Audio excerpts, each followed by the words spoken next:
The Psychology of Money by Morgan Housel. We often think financial success comes from intelligence, strategy, or luck. But Morgan Housel argues it mostly depends on how you behave.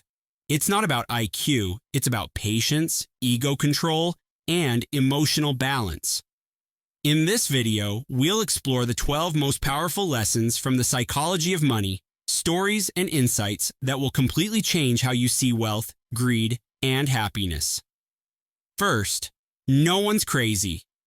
Everyone's relationship with money is shaped by personal experience. Someone who lived through hyperinflation fears banks. Someone who grew up poor might overspend to feel free. Morgan Housel says, every decision people make with money makes sense to them, even if it doesn't make sense to you. When you understand that, judgment turns into empathy and better self-awareness. Second, luck and risk. Bill Gates became the world's richest man partly because his high school had a computer in 1968, one of the few schools on Earth that did. His classmate, Kent Evans, equally smart, died in a mountaineering accident before graduation.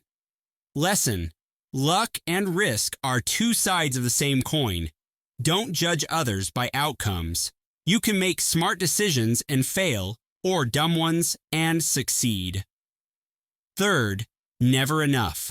A millionaire loses everything because he wanted to beat a billionaire. The craving for more is endless, unless you define enough. Morgan warns, the hardest financial skill is getting the goalpost to stop moving. Comparison kills satisfaction. True wealth is realizing when you already have enough. Fourth, confounding compounding. Warren Buffett started investing at 10. By 2020, he was worth over $80 billion, but $70 billion of that came after his 60th birthday. That's not because he's a genius. It's because he's been investing for over 80 years. Compounding rewards time in the game, not timing the market. Lesson: you don't need incredible returns, just consistency and patience.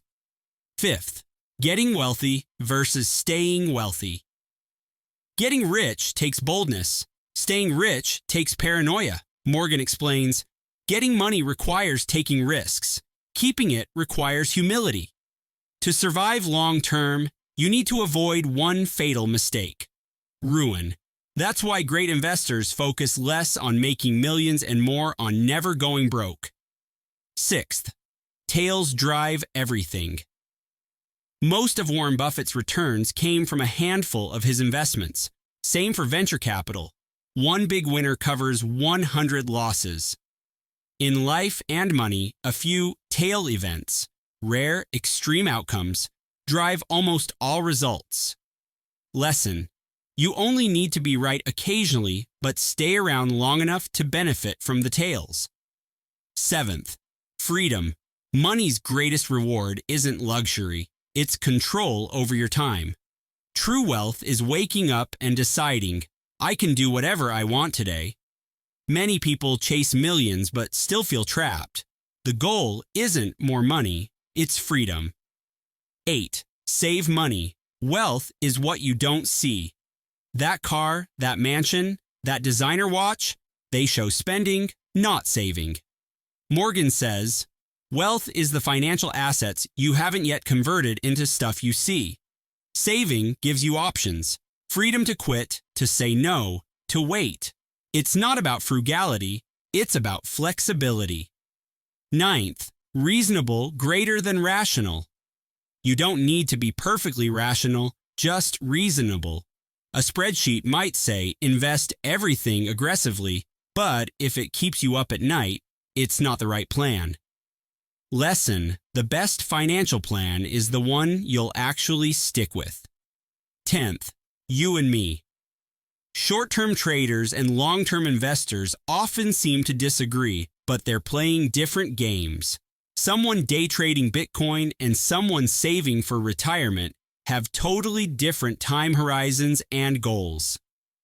Lesson: don't copy people playing a different financial game.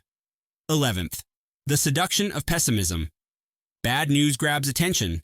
Optimism sounds boring, but history shows, long-term, things get better.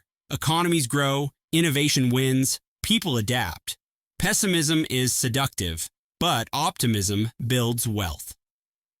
12th, at its heart, the psychology of money teaches one truth. Financial success is not about knowing what to do. It's about doing it consistently without losing your mind. Be patient like Buffett. Be humble about luck. Be generous in judgment. And most importantly, define what enough means for you. Because in the end, wealth isn't measured in numbers. It's measured in freedom, peace, and time. Thanks for watching.